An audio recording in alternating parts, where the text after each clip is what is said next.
Welcome, everyone. We'll give it just another minute as people are filtering in from the waiting room. Thank you all for joining us on a Tuesday afternoon. We are looking forward to getting started. If you would like, feel free to drop in the chat where you're calling in from. We love to see where we're reaching across the country. I know even just looking at the list of participants right now, I know we've got people from all over the place. So feel free to drop that in. If you want to make sure you're talking to everybody, make sure you select everyone in the webinar chat. Awesome. And we will, let's see, we're slowing down a little bit. We have a lot of content to get through, so I will probably get started. But just so everyone knows, we are going to be recording this session. We will be sending out the recording as well as the slide deck and any resources that we mentioned within the next couple of days. So don't feel like you have to process all the information or take notes or anything like that. You will get everything emailed to you afterwards. And like I did mention, we do have a lot of content to cover. So there will definitely be things on the slides that we aren't able to talk about, but you will get all that information later. And I'm very excited to get us started. So we are providing this webinar with live interpretation. So if you would like to listen to it in Spanish, you just want to click the globe at the bottom of your Zoom screen and you'll be able to select Spanish and you'll hop into a room where you are able to hear that translation. So feel free to go ahead and do that right now and you'll hear the rest of the webinar in Spanish. As we go through the webinar, we definitely welcome questions. We are going to do a Q&A at the end. If you would like to ask a question, please use that Q&A feature. You can also click that at the bottom of your screen. That just helps us keep track of everything. And if you want to chat with your fellow attendees or just have a comment or anything like that, feel free to use the chat. You just want to make sure that if you want to talk to everybody, that you select everyone in that little field at the bottom rather than just a direct person or hosts and panelists. All right, and with that, we'll get to the good stuff. So I do want to pass around introductions. I'll kick it off. My name is Annie Wolf. I'm the VP of Community at Solar Universe. I'm very excited to join you all today, and I'll bring it over to my colleague, Julia. Hello, everyone. I am Julia Herbst. I'm located in Florida and the Gulf Coast Program Associated for Sun. Tish? And yeah. Hi, I'm Tish Tablan. I'm the Senior Program Director at Generation 180. I lead our Electrify Our Schools program, and I'm based in Charlottesville, Virginia. John Augustine. Last but not least, John. Yeah, hi, John Augustine, Administrative Director of the Greater Johnstown Career and Technical Center, a high school and adult technical training school. Awesome. All right. And you'll hear from all of us throughout the presentation today. So we'll start off with what is Solar United Neighbors? We know you're joining us with varying levels of understanding of who we and Generation 180 are. Solar United Neighbors is a vendor neutral national nonprofit, and we help people go solar, join together, and fight for energy rights. Over our 13 plus years of existence, we've helped over 10,000 families go solar, which equals 95 plus megawatts of solar and over 900,000 metric tons of CO2 saved. We have a very strong theory of change. Our goal here is to help people go solar, join together, and fight for energy rights. So we don't believe that your journey ends when you put solar panels on your house or subscribe to a community solar program. We believe that's just the beginning. We work to bring everyone together who wants to increase access for solar and hopefully pass solar-friendly policies across the country that make sure that we're able to do so. With that, I will hand it over to Julia. Okay, everyone, we're just going to get a very quick mini lesson in how solar works because we have lots to talk about today. And this can be scaled up or down. The process and the equipment is really the same. So this diagram, you see a house with solar panels. It's connected to the grid. You can just imagine the same system works for a larger building or even for a ground mount if you wanted to have solar panels in your property on the ground or maybe a carport. It's really very simple. The solar panels absorb the sunlight and create DC or direct current electricity. Then inverters or microinverters convert that DC electricity into AC or alternating current electricity. So that electricity flows into your building and provides electricity through your current electrical system for everything your building would need.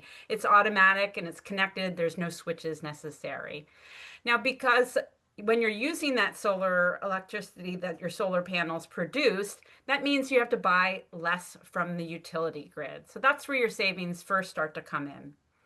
Now, solar panels may not produce the same amount that your building needs, or they may be producing at different times than when your building needs.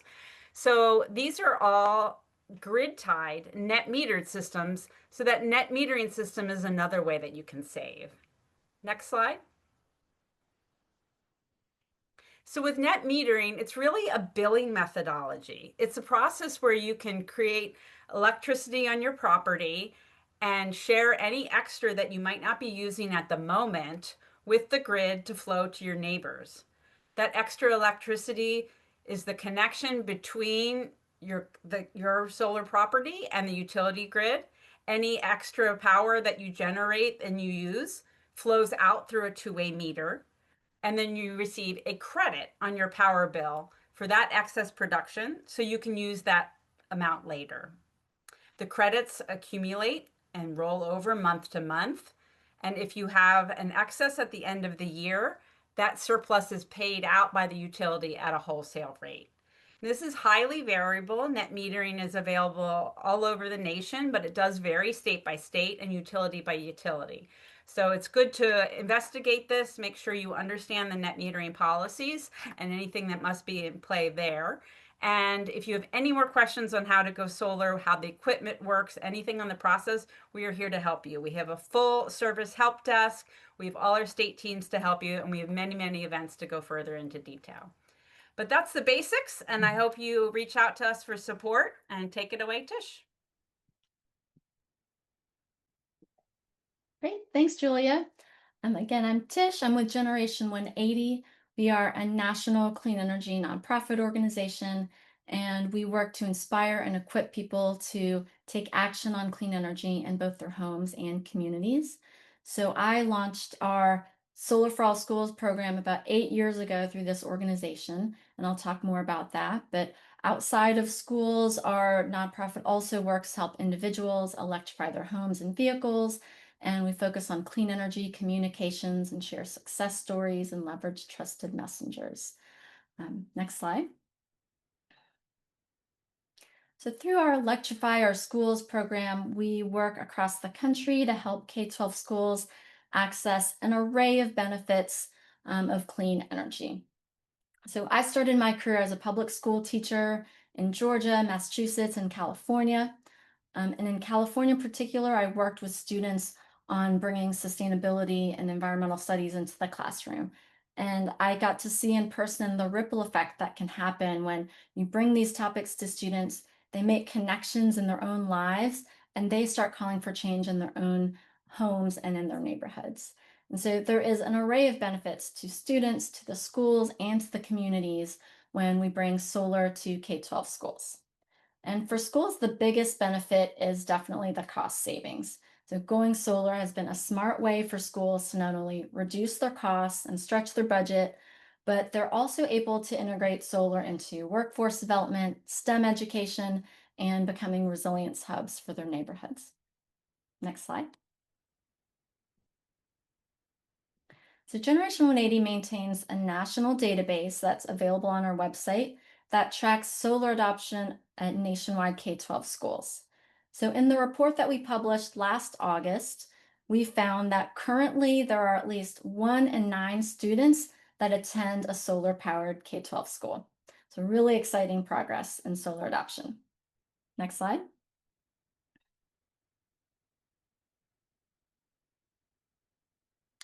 And growth in solar adoption by K-12 schools has been booming. In the decade between 2014 and 2023, we found that the cumulative solar capacity installed at K-12 schools more than quadrupled, and we're now at approximately 1,814 megawatts as of the end of 2023. So that data is shown in the orange line. And in those same 10 years, we're also looking at the number of solar powered schools, which grew 9-fold to nearly 9,000 schools in that 10-year period as well. And so that data is shown in the light blue line. So schools are seeing the benefits, they're learning about how we can benefit, and solar adoption is growing. So that's the good news. Next slide. So you may be wondering, how is my state faring in solar adoption by school? So this is a heat map that shows by color the range of solar capacity installed across each state at K-12 schools. And so we are seeing in real time this shift away from federal support for solar energy. So it's really helpful to take a close look at the role that states can play and understanding the landscape of solar adoption in your state. What I think is interesting about this map is you may notice that it's not the sunniest states that are the best at solar adoption. So you may assume that not enough sunshine is the barrier. It's not. So I'm going to pick on Julia from Florida. The sunshine state of Florida is in the bottom half of our states. It ranks about 29. Whereas you see states like New York, Massachusetts, Connecticut, my home state of Virginia are in the top tier of solar adoption. And what that really has to do with is state level and utility policies that are enabling solar adoption. So our state ranking of K-12 school solar adoption looks very similar to state rankings across all sectors of solar adoption. And it really has to do with what's happening at the state level that can help these projects move forward. Okay, next slide.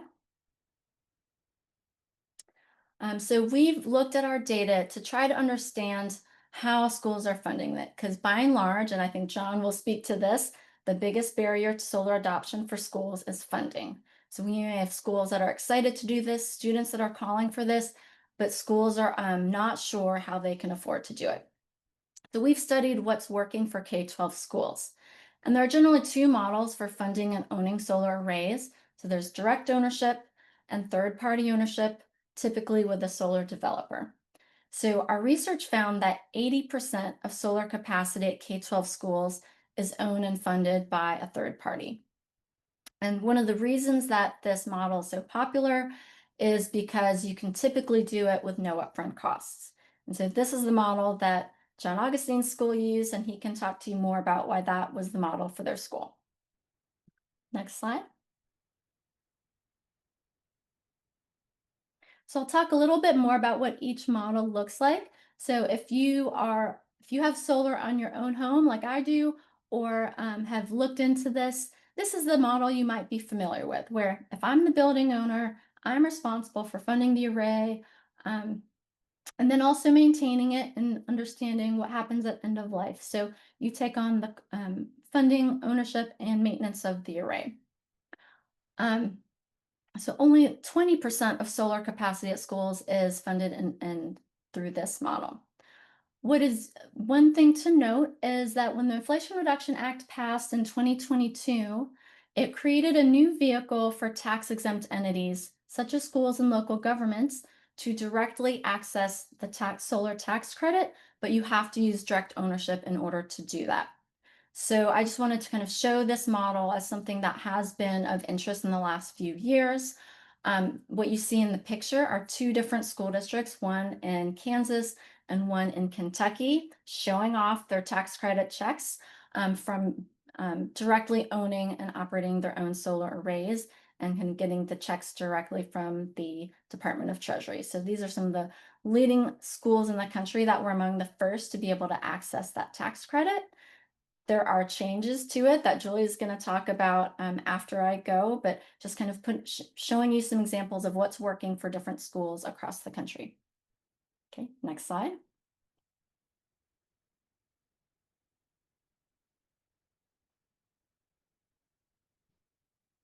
So the third-party ownership model, this is what's been more popular with schools across the country. And in this model, another party like a solar developer handles the upfront funding, the ongoing maintenance. You can integrate disposal into the contract with your service provider.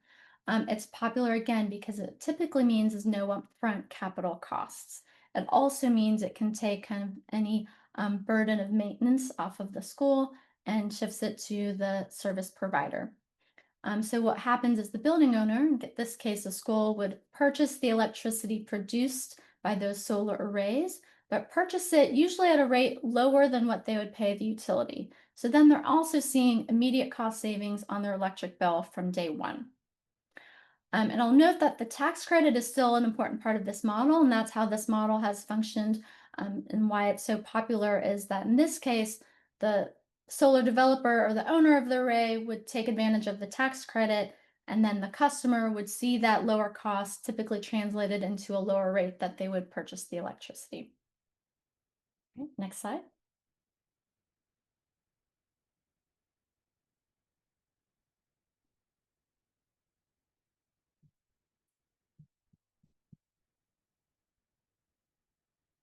There we go.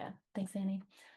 So just wanted to share kind of a map of if you're interested in what third-party ownership looks like. It is typically based on state or utility policy in your area. So this is a map produced by Desire from out of NC State. And this will show you a quick view of if your state allows third-party ownership or not. So in the darker color, those are states that explicitly disallow third-party ownership. The states in kind of the lighter, light blue, light gray color, those are states that explicitly allow it. And then the states in white are those where policy is unclear. There may have some projects that are approved on a case-by-case basis, but there's no specific policy that says you can definitely do a power purchase agreement. Okay, next slide.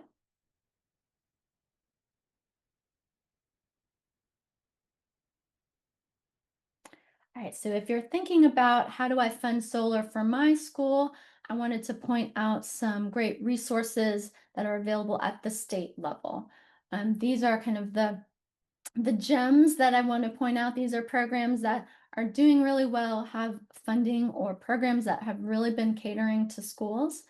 So in Pennsylvania, in Johnstown, Generation 1 was part of an effort to pass legislation and get a brand new grant program funded.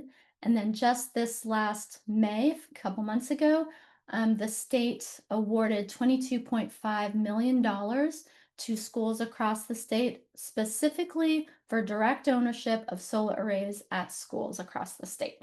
So it's an exciting new program. And so this is a program that has to get appropriated every year. So we had a successful first year, and we're working on making sure funds remain in the budget on an annual basis.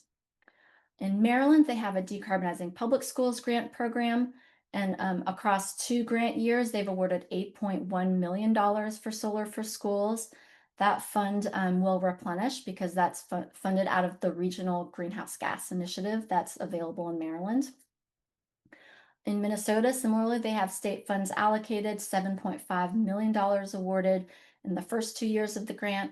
They just renewed with another $29 million that started in 2023, and there's still funds available. And then another model that we've been researching is through the Connecticut Green Bank. So Generation 80 is partnering on doing some research. So stay tuned on our website, and we'll be publishing that soon. But we've done a case study on the Connecticut Green Bank model, where they are working on a publicly owned power purchase agreement and supporting local governments and schools with the technical assistance to help them get through the process. And it's been successful in helping a lot of schools across the state, and Connecticut is in our top 10 states of solar at schools across the country. And it's really been an important player in helping schools in their state go solar. Next slide.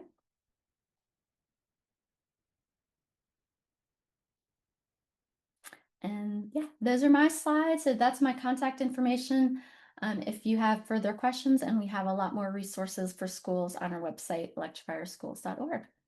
And I'm going to hand it to Julia. I think we're going over to me. So there are a lot of changes that are happening on the federal landscape.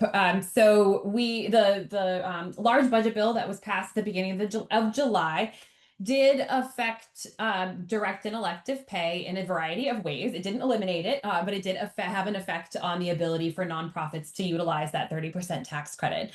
So if you're not familiar with what that is, direct or elective pay, you'll see both. Allows tax exempt and governmental entities to benefit from clean energy tax credits. So it's treated as a payment of tax by the IRA, and any excess is refunded. So this is different, right? For nonprofits, you don't have to pay, you don't have to submit a tax return. So that's, but this changes things. You're actually able to get that money back on your solar installation. So like I said, the direct pay was untouched by the budget bill. However, it did change the timelines and the requirements for the underlying tax credits that sort of support that 30% direct pay. So there's also some clawback language if underlying credits are disallowed as a result of a failure to comply with material assistance provision. So it's payments to foreign entities for certain pieces of materials. I will do the caveat that a lot of this is changing and being interpreted by lawyers across the country. And so while we are giving you the best information that we have at this very moment, lots of things are being interpreted and do change. So if this is something that you want to move forward with for your school, the landscape is evolving, and organizations like Gen 180 and Solar United Neighbors can help you navigate that. So the direct pay and elective pay is under a section called 45Y and 48E. So you'll see those bandied about if you're on a webinar talking about solar tax credits and direct and elective pay. So what is great is that the 30% tax credit for commercial systems, which includes nonprofit, remains active until the end of 2026. But then it does face an elimination, the same as the residential tax credit, which was eliminated by the end of this year. So what does this mean? Projects must begin construction by July 4th, 2026 to qualify. So it's 12 months after the bill was enacted. And without any sort of restrictions.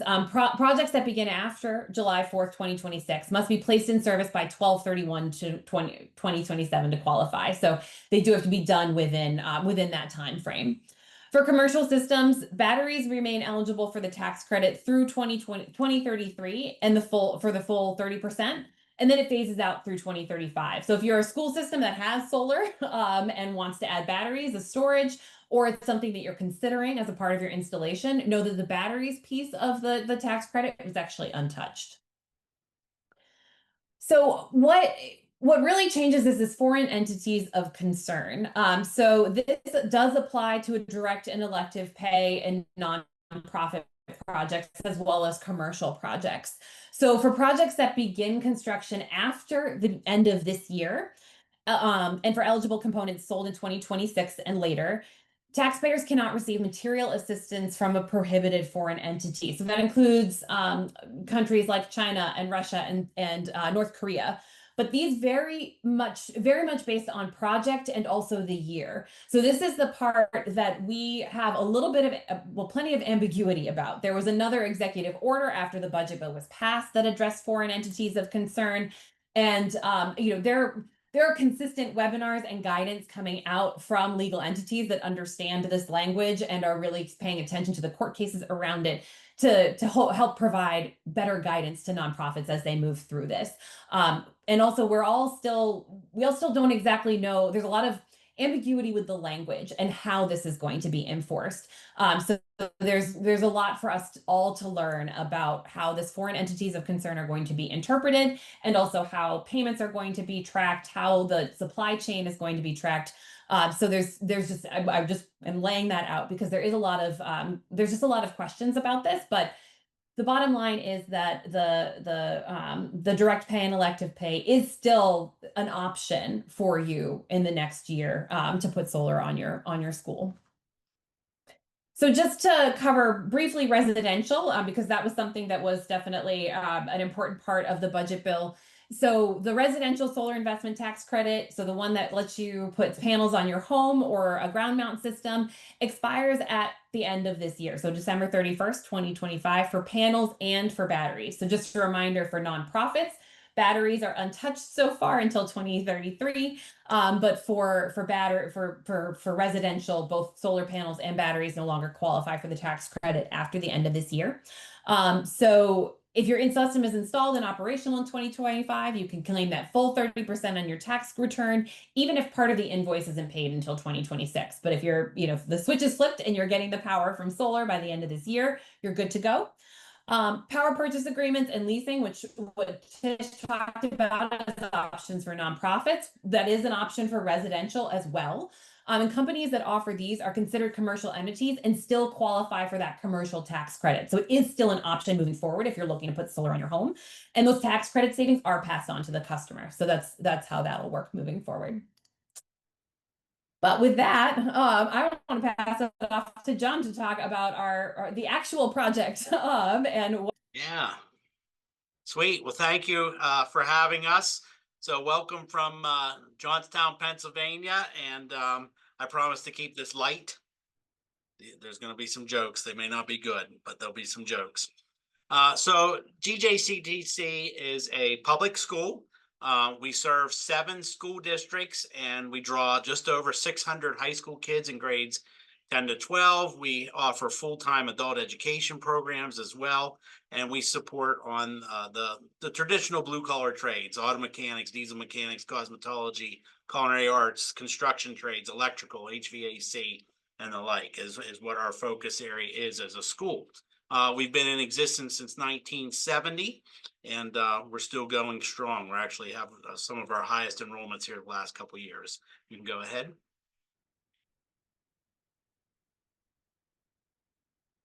So that is an aerial of our facility. We are a 92-acre facility. We are one of the larger career and technology centers in the state of Pennsylvania.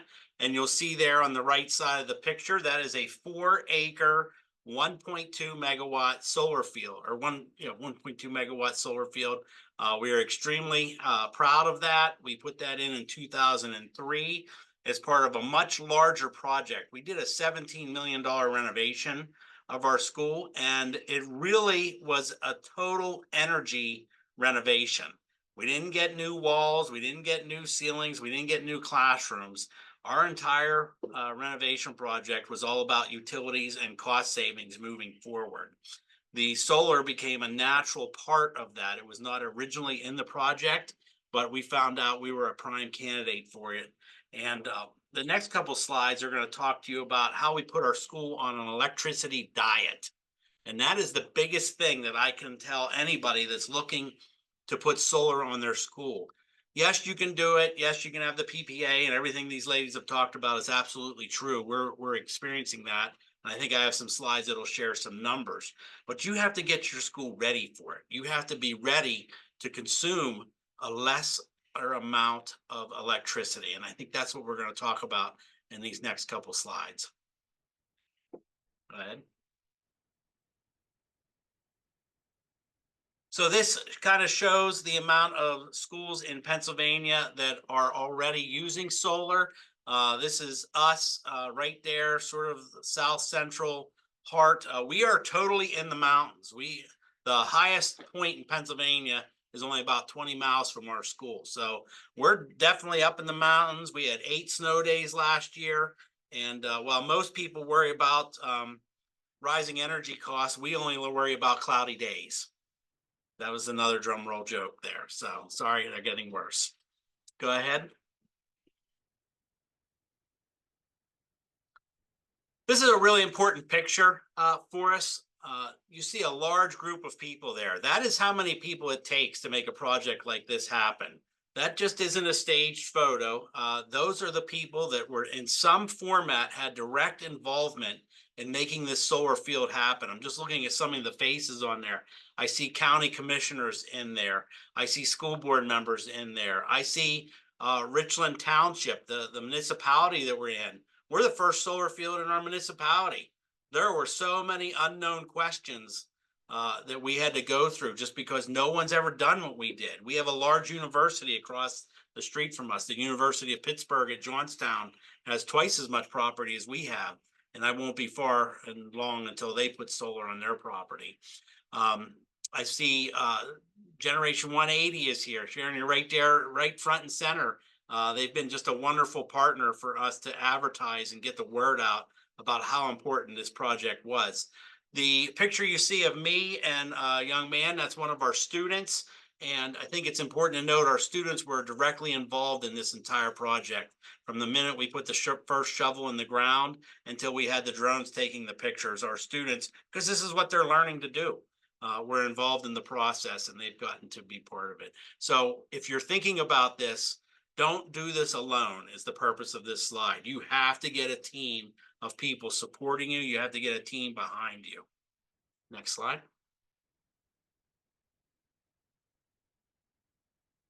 So why did it work for us? Why did we go solar? And we went with the PPA agreement, and we did that with Duquesne Light. We signed a 25-year power purchase agreement. We used to go out to bid every 3 years to buy our electricity at GJCTC. We will not do that ever again because we now have an agreement to purchase power from Duquesne Light for 25 years. We're getting a 1% annual increase, but we cut our utility cost in half.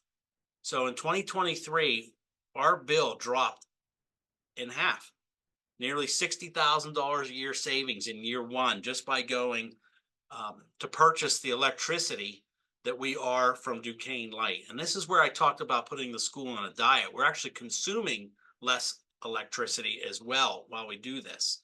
So this was a hard decision for school board members because school board members don't like to tie the hands of future boards.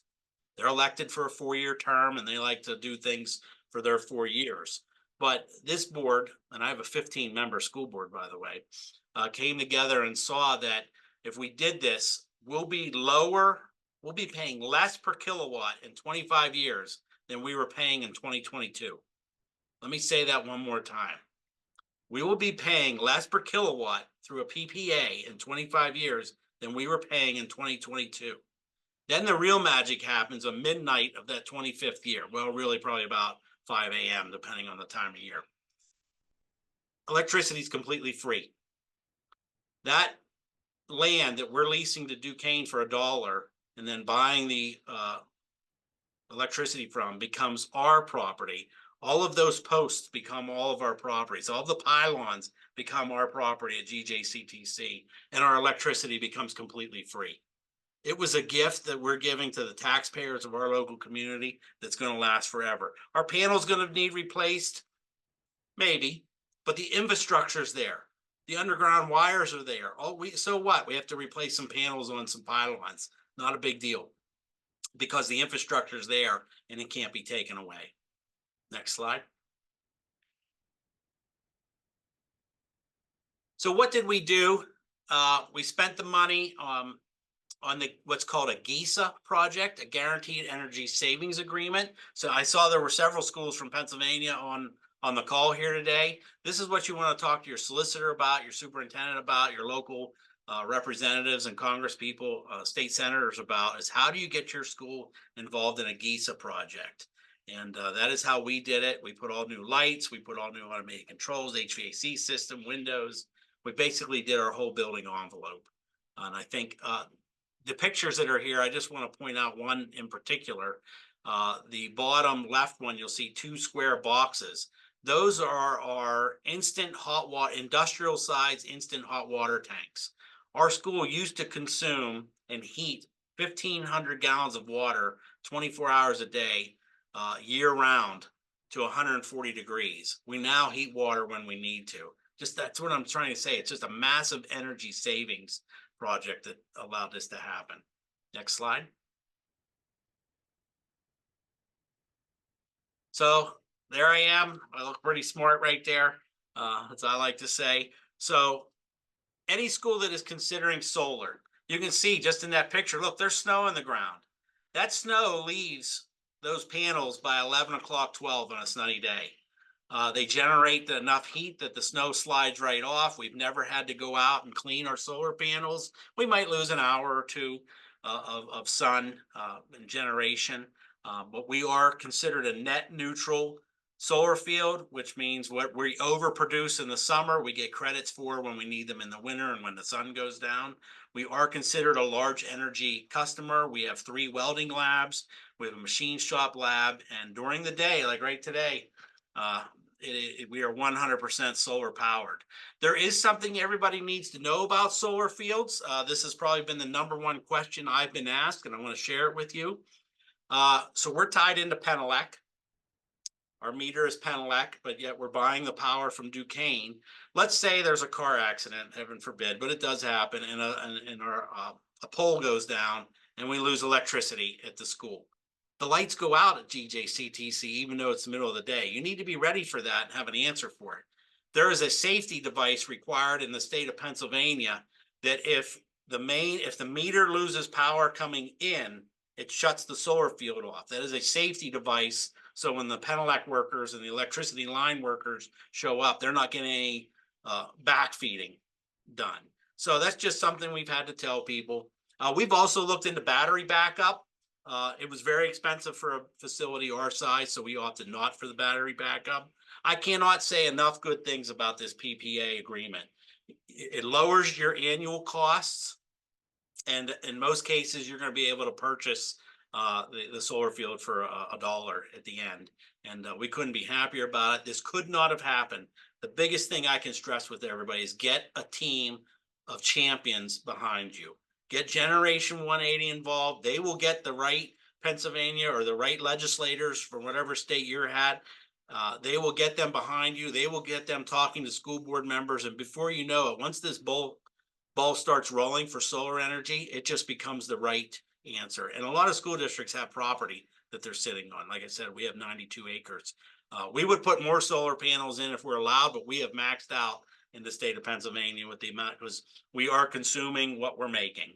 And so I applaud everyone on this call. I applaud the other hosts that are with me today. This is really, really important work, and it's saving taxpayers dollars, and it's allowing us to reinvest that money into education. It's programs that we provide. Thank you guys so much for having me. Thank you, John. That was like a perfect place to end, but we've got lots of questions. So I want to go there. I'll actually start with one for you, John, and then we'll switch. There's definitely a few for Tish as well. Drew had asked what fraction of the students are in solar related majors. Do you have sort of a ballpark idea of what that looks like? Sure. Yeah. So we have 600 students this year. I can tell you we have 110 in construction technology. So that would be directly related. We also have a full-time adult electrical program. We have 15 students that are enrolled in that, and we run that as a 6-month program. So every 6 months, we're putting 15 more electrical technicians out on the field. I think another interesting note is that we run a mobile equipment program too. So learn how to run backhoes and CDL, because that whole entire field had a mobile equipment show up first. All the pylons had to be put in with a pile driver. Then we had a company come and put the fence in. So the amount of jobs that are out there around solar has really cast a wide net. For sure. Well, yeah, it sounds like your students were intimately involved with the whole development from beginning to end, which is amazing. That's awesome. Another one for you before we switch to Tish. Any particular reason you put the panels in the field and not on the roof? Yes. The original design and request was to put it on a roof. Our building was built. It is a docks plank building that was started construction in 1966, opened in 1970. It is not designed to hold the weight. So we have what's called a ballast bearing roof. So if you look at a solar field of us, the roof is completely covered in rocks. That is what holds the rubber roof down. It is not designed to hold any more weight than is already there. I cannot wait for the day we will see the entire skin, the entire bricks with vertical solar. I don't think we're far from it, and it probably won't happen before I retire, but I think schools will be building completely out of solar in the future. Definitely. That's awesome. But it is a beautiful field. Somebody did make that comment in the chat too, so loved that picture. To switch over to you, Tish, I know this is a question I know you've been thinking a ton about. With the tax credit situation as we are now, what do you think the projection is for further adoption of solar on schools? Where do you see that going? That is such a great question. I will say at this moment, I think it's just important to be informed. I don't think there's sort of one answer. There's no one size fits all. Kind of showed you on that solar map that The landscape where you live can be very different depending on what utility you have, what incentives are in place. As I mentioned before, state policy is such an important piece in how to make solar affordable in your own community. So I think that's one place I would start to look. Like, we are seeing changes to the tax credit, which, you saw that bar, that line graph that I showed, how solar adoption has been growing. I definitely project that it might slow down, because based on if the solar tax credit becomes more challenging to access, it might make prices go up, but that doesn't mean it still can't be, it can still make financial sense for you. So that's why I said, look, Solar United Neighbors is here, Generation 180 is here. Get some more information on what it looks like in your particular community. So there are a lot of changes to the tax credit, and that's been an important piece of what's brought the cost down for solar. And we can share some more resources with more specific dates. And there's important deadlines coming up. If you want to kind of proceed as usual with the tax credit, being in its typical state, you need to commence construction by the end of 2025. So starting in 2026, you'll have to start meeting new requirements that Annie mentioned around prohibited foreign entities or foreign entities of concern. So if you're starting construction in 2026, I would say start talking with a tax advisor, start talking with partners like these organizations here on what that looks like. The rules have not all been written yet, so we're all kind of going to wait and see what that looks like. But if you have a project that's underway, there's an important deadline at the end of the year. There's another deadline on July 3rd, 2026. If you can begin construction in that first half of 2026, then you'll have another 4 years to complete that project. If you commence construction after July 3rd, 2026, then you'll have to hustle to get your project placed in service by the end of 2027. So there are a lot of different dates, a lot of new rules. Just like John advised, get a team, get some folks that can help you navigate this process, because it will get a little more challenging. But the runway is, for projects that start after the new year, the runway is definitely longer. So it's not the everything is the Chicken Little situation that it could be, for sure. So this one, I think, John, if you're able to answer this one too, but sort of a John and a Tish question. People are definitely asking about sort of the repairs and the maintenance. So I'd love, what your experience has been, John, and then Tish, sort of historically, as you've been helping schools go solar, how that situation results. That's a fantastic question. Can you hear me? I switched to my phone. We can totally, Oh, yep.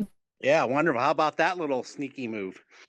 So the maintenance is zero to GJCTC. Once you sign a PPA, Duquesne Light owns and operates the field. As a matter of fact, we get paid to cut the grass inside there. We keep the first 4 rows cut about every other time we cut the regular grass of the school, and then we do the other grass, the rest of the 4 acres, once a month. It's actually considered a certified meadow now. And I think that's an important thing to know when you go through your county conservation corps, because we are covering the ground with, some sort of structure. You have to transition it to a meadow. And so we had to do a soil sample survey. We had to do all the conservation things that you would do as if it was a building. And so, yeah, the cost of GJCTC is nothing. We actually make a couple bucks cutting the grass. There is a fence that goes completely around it. Your local municipality will have a height requirement that you'll have to meet. Ours is 7 feet. It can be lower if you put barbed wire, but as a school, we did not want barbed wire. So yeah, great question. There is zero maintenance to GJCTC for that field. Yeah, I'll jump in. That is definitely one of the benefits that schools enjoy by having a power purchase agreement or having a partner that will, that's part of what you're paying for, taking care of that maintenance. If your school is going with a direct ownership route, then the maintenance does fall on the hands of the school. So by and large, as long as your equipment is running well, there really shouldn't be much maintenance. As far like what John said, even when it snows, it should melt without you having to get on your roof or get out in the field and clean it off. But I do recommend for a lot of schools that they look into actually signing up for an operations and maintenance contract with a solar developer. So you will have to kind of see who is available to do that in your area. But for a lot of schools, that makes sense just for that peace of mind, so that if something does go wrong, then you have a partner that's already kind of available and you've identified what help you can get to fix a broken panel or change out equipment as needed. Probably one of the first things you might need to do is replace your inverter. Ideally, that should last you 10 years. But let's say if your solar panels are lasting you 25 to 30 years, the inverter is the first thing you'll need to, ideally will need to replace in 10 years. So that might be the first thing you replace. So those are the kinds of things to think about if you're owning it yourself. But yeah, definitely look into operation and maintenance contracts, which you can find solar partners to work with you on. One additional thing from GJCTC, we are actually in the landing zone of our local airport, and we had to make sure the airport was satisfied with our field as well. There's another layer of complexity. Talk about having a team behind you for sure. Tish, I'm interested too, because John mentioned that hey, you looked into batteries for the school, but it was true, it was certainly prohibitively expensive at that point. Of course, costs are continuing to go down, but when you, in your experience of helping schools go solar, how many are opting for batteries? Is that on the table for a lot of schools? What does that landscape look like? Yeah, that's a good question. So right now it's just under 10% of public schools that have solar. It's so far has been a much smaller number that has gone battery. So when we've completed our research in our last report through the end of 2023, we found less than 100 schools across the country that have any kind of battery storage. So probably, and we're reporting on what's operational. I think you'll see if you even just do a Google search, I see a lot of projects that are coming online, schools planning for this. So as you said, the costs are coming down. I think your utility is such a key partner to making that affordable. So talking to your utility right away, because it also is based on what your net metering rules are, what your utility will allow you to do. So there's a lot of local context involved. So where I've seen really successful resilience projects, so we're tracking a lot of case studies of where we've seen examples. Massachusetts is a state I'll point out as a shining example. So way to go, Annie. You can look around and see some examples. And where I've seen that is that there are a lot of municipal utilities that have been doing this as part of a strategy. There is an energy storage incentive in your state, in Massachusetts, partnered with small municipal utilities that are looking for opportunities to create resilience projects. And schools have been a great place to do that. So we're seeing some great examples in Massachusetts. But yes, but it is still pretty new technology for K-12 schools. But yeah, the resiliency center connection is a great one, right? That's a congregating area anyway, and a place that people go to for shelter. So the way to intersect those two things is definitely key. John, switching back to you, how is your solar array being used in the classroom for students studying solar now that it's installed and operational? Yeah, so our adult electric class and the construction class, they get to participate in the monthly drone infrared inspections. So the kids get to go out. We actually started because of that Part 107 FFA drone licensing program that we're providing to kids because it's neat. When the inspection happens, somebody from Duquesne Light comes and they take the thermal imaging drone up in the air, and we show them how to fly the drone, and they get to participate that and see where any hot spots or dead spots or maybe. Luckily, we haven't had any other than actually some bird droppings that we've had to go out and clean off. So that's kind of an interesting side note that's happened. Students are also, we have put in a small, it's only a 4-panel, 400-watt demonstration field, and students get to build and erect that on a model roof like they were going to install it on a commercial house. So it is completely integrated into what we teach. That's awesome. I'd love to jump in and just share some other examples. at New John's school, they're already focused on career and technical education, but there's definitely an opportunity even at traditional high schools and middle schools to bring this as part of a career education type of curriculum. So I'll point out, School District of Philadelphia is one example that, with a local partner, they've developed a solar workforce development program that they launched in the high school as more of a career and technical education program where they're learning about solar marketing, solar installation, kind of tacking it on to their electrician program. And then they found that in order to be successful, they started going to middle schools and say, what can we start at the middle school level? Because they realized they needed to start even earlier to get high school students interested in working in the energy field. They actually even had to start earlier and say, well, we actually need to start to middle school, talk to middle school students and drive more awareness of this kind of line of work into the high schools. So that's a great example. We have some amazing case studies on our website.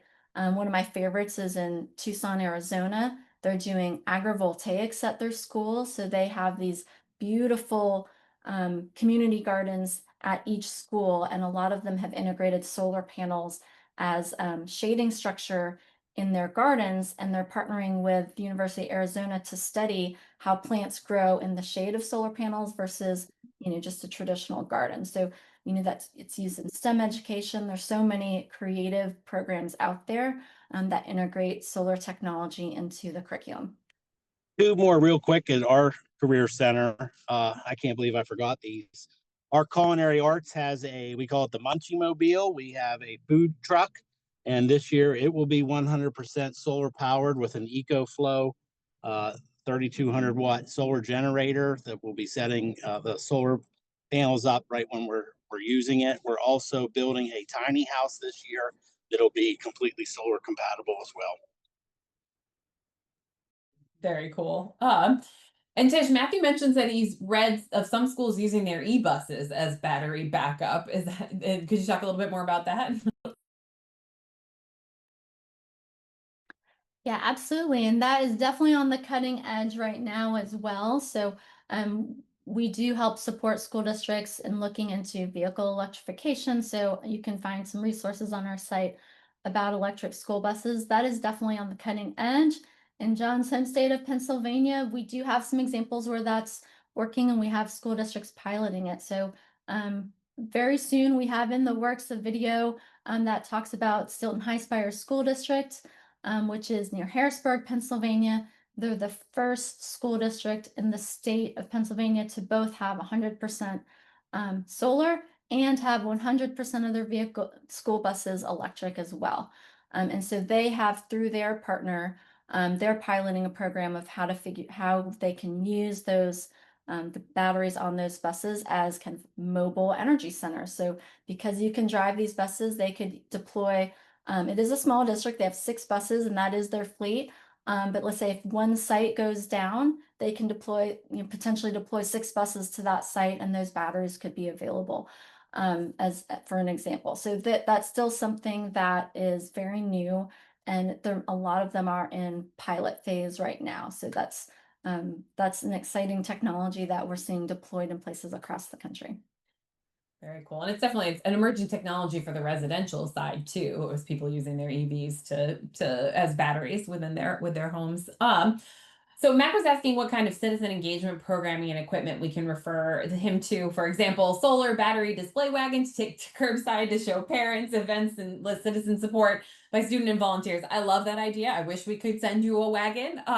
Certainly reach out to Solar United Neighbors. We have a solar oven activity that you can do. We can connect you with materials, that sort of thing. So you can reach out to get involved at solarunitedneighbors.org. But Tish, I'm sure you also have resources if you want to talk about those. Yeah, absolutely. Actually, that's good, Manor. We do have a couple of resource slides. I don't know if we want to pop that back up, but on electrifierschools.org, yeah, we have a range of resources. Two of the things we're doing is we have a school leadership and clean energy network. We call it our SLICE network. So one of the things we're doing is just connecting schools directly with each other. So we recruited John to come speak to you today. He's part of our network. And the idea is, John is uniquely able to answer specific questions that schools may come up with. So he'd be a trusted resource, say, hey, we're interested in that. How do we do this? You can go directly to John. So that's one of the conversations we're trying to facilitate is peer sharing. Absolutely. Yeah, Yeah, I love it. Welcome them. I think my email was there. It's a passion of mine. I actually have my own off-grid cabin that my wife and I have as well. I'm 100% off the grid, water off the grid, electric, solar fully. And yeah, it's great. Get yourself a champion, get a school board member behind you, get a public official behind you, and you will be amazed how fast you can make this happen. Thanks, John. Yeah, and we do also have some resources depending on where you are. We have partners. We can offer some free energy coaching through one of our former Slice leaders, Greg Lebecki. We just kind of announced his role as our energy advisor. So he's available to kind of coach schools on things they could be thinking about to reduce their energy costs. In states like Pennsylvania, where we have grant funding, we offer free solar feasibility assessments. We have a range of resources. I know Sun also has some solar resources available. Yeah, thanks, Tish. And there's a really good question in the chat. So I'll go through ours quickly and then I want to make sure we get to that. Like Julia mentioned, and we'll be talking about in the chat, we do have a national solar help desk. So while we run our co-op programs, our bulk purchase programs in a variety of states, no matter where you are, we can help you navigate the solar process and answer questions about your system, help you do roof reviews, compare contracts, things like that. So those are our experts in solar energy, and we are not associated or affiliated with any installers, vendors, etc. So it's unbiased advice. We also offer group solar programs in 13 states plus DC and Puerto Rico. So if you are looking to go solar residentially, that's a great way to save an additional dollar amount on your installation. And then for those of you who are not connecting with Gen 180 because you're a school, but you're interested in helping a nonprofit go solar, we do have a Ready, Set, Solar program for nonprofits. So this helps you through that journey. It's customized information through that directed elective pay process, which we are currently updating with the new regulations. And you get that hands-on support like you would through a little bit lighter than, but like you would through a co-op. So those are some great resources that we have available for Solar United Neighbors. And then I think I want to make sure that as I stop sharing my screen, I do want to make sure that we get to this last question, which is, and there we go.